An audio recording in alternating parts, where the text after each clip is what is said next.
Assalamualaikum warahmatullahi wabarakatuh. Perkenalkan, nama saya Muhammad Fajri dari kelas manajemen H dengan NIM 220903502092. Tujuan saya membuat video ini untuk memenuhi ujian tengah semester mata kuliah teori ekonomi makro.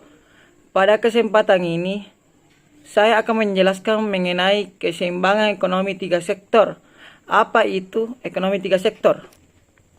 Ekonomi tiga sektor adalah perekonomian yang meliputi kegiatan dalam sektor perusahaan, rumah tangga, dan pemerintah.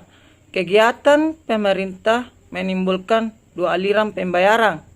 Pajak yang dibayar oleh perusahaan-perusahaan dan rumah tangga kepada pemerintah, dan pengeluaran pemerintah. Kedua bentuk akan pengeluaran pendapatan ini akan mengubah pola aliran perputaran pendapatan dalam perekonomian.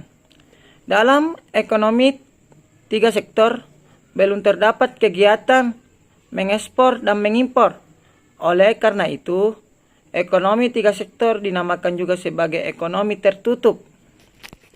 Aliran pendapatan dan pembelanjaan dalam ekonomi tiga sektor: pembayaran pajak oleh rumah tangga dan perusahaan kepada pemerintah, dan pembayaran ini akan menimbulkan pendapatan kepada pihak pemerintah, serta hal ini merupakan sumber pendapatan yang utama pemerintah.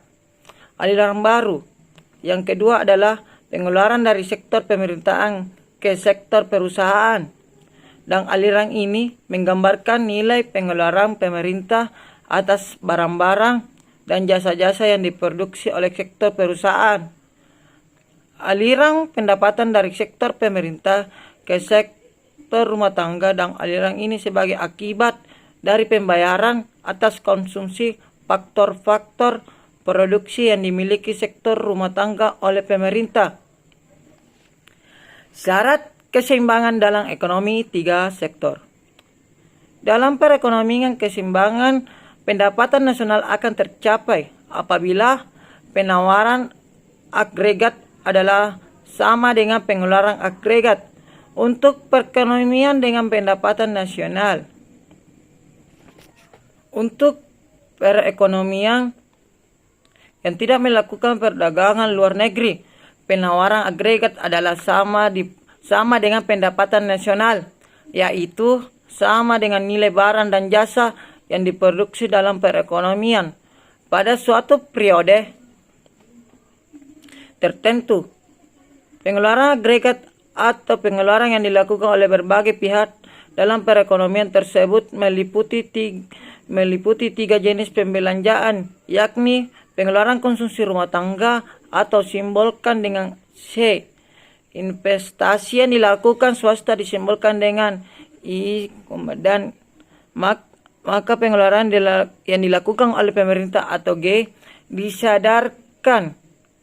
didasarkan pada hal tersebut. Maka keadaan yang menciptakan keseimbangan dalam perekonomian tiga sektor adalah penawaran agregat harus sama dengan pengeluaran agregat.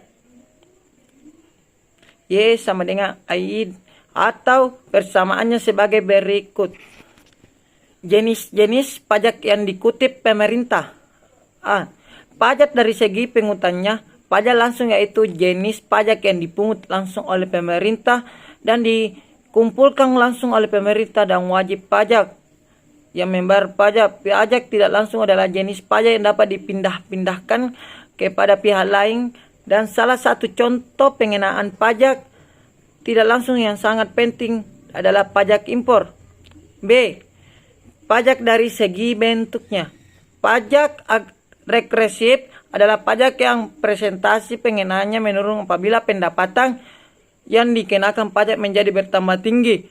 Pajak proporsional yaitu presentasi pengikutan pajak yang tetap besarnya pada berbagai tingkat pendapatan, yaitu dari pendapatan yang sangat rendah kepada yang sangat tinggi. Pajak progresif merupakan presentasi pengenaan atau pungutan pajak apabila pendapatan semakin meningkat dan pengutannya juga meningkat. Efek pajak atas konsumsi dan tabungan rumah tangga. Efek pajak terhadap konsumsi. Efek pengurangan konsumsi pajak konsumsi seperti pajak pertambahan nilai atau PPN yang dapat menyebabkan peningkatan harga barang-barang konsumsi yang mungkin mengurangi daya beli konsumen. Efek penghematan pajak yang mengenai bea masuk pada barang-barang tertentu agar dapat mendorong konsumen untuk lebih berhemat dan mengurangi pembelian barang-barang.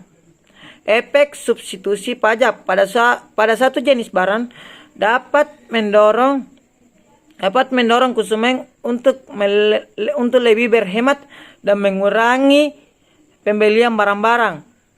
Efek substitusi pajak pada satu jenis barang dapat mendorong konsumen untuk beralih ke barang sejenis yang tidak terkena pajak.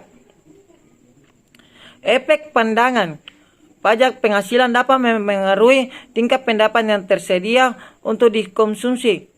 Efek pajak khusus beberapa negara memberlakukan pajak khusus pada alkohol, tembakau, atau makanan cepat saji untuk mengurangi konsumsi barang tersebut yang dianggap tidak sehat. B. Efek pajak terhadap tabungan rumah tangga. Efek pajak penghasilan pajak atau penghasilan yang diterima dari investasi atau bunga tabungan yang dapat mengurangi insentif untuk menyimpan uang karena pajak akan mengurangi pengambilan investasi. Efek pajak transaksi atas transaksi keuangan seperti pajak atas bunga atau dividen. Efek pajak pensiun. Pajak yang berlaku pada rekening pensiun atau investasi jangka panjang yang dapat mempengaruhi keputusan individu untuk menabung pada masa pensiun. Efek pajak atas keuntungan modal. Pajak atas keuntungan modal dari investasi dalam saham atau properti yang juga dapat mempengaruhi tingkat tabungan. Efek pajak khusus. Beberapa negara memberlakukan pajak khusus yang mendorong tabungan khusus. Pengeluaran pemerintah dan faktor-faktor yang menentukannya. A. Penentu pengeluaran pemerintah. Proyeksi jumlah pajak yang diterima. 2. Tujuan ekonomi yang ingin dicapai. Pertimbangan politik dan keamanan. B. Fungsi pengeluaran pemerintah.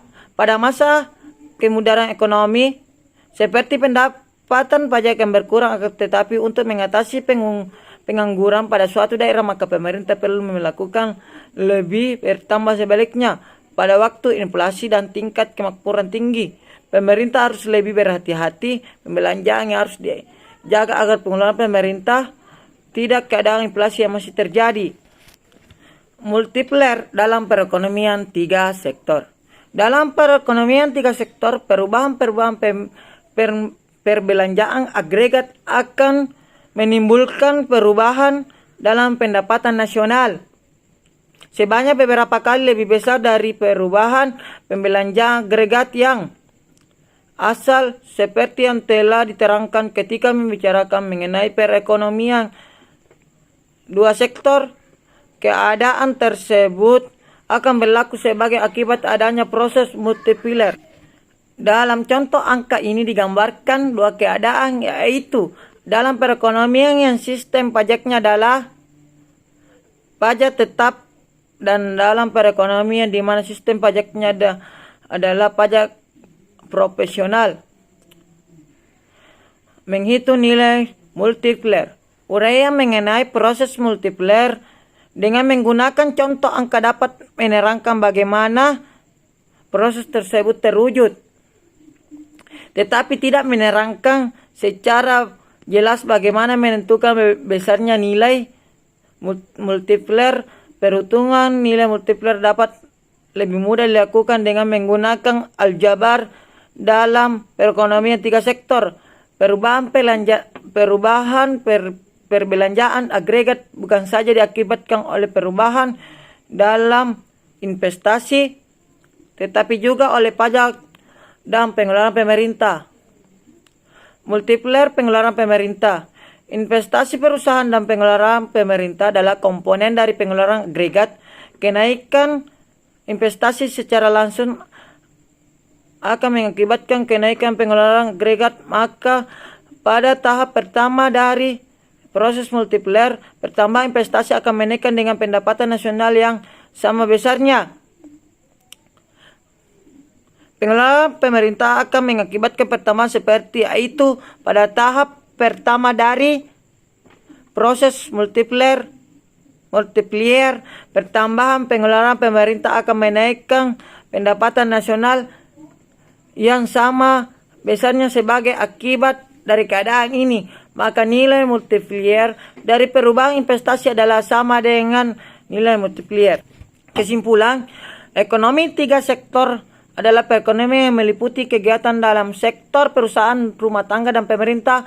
Memahami dan mengembangkan sektor-sektor tersebut dengan seimbang adalah kunci untuk pertumbuhan ekonomi. Perubahan dalam sektor-sektor ini dapat mempengaruhi tingkat pengangguran, inflasi, dan pertumbuhan ekonomi suatu negara.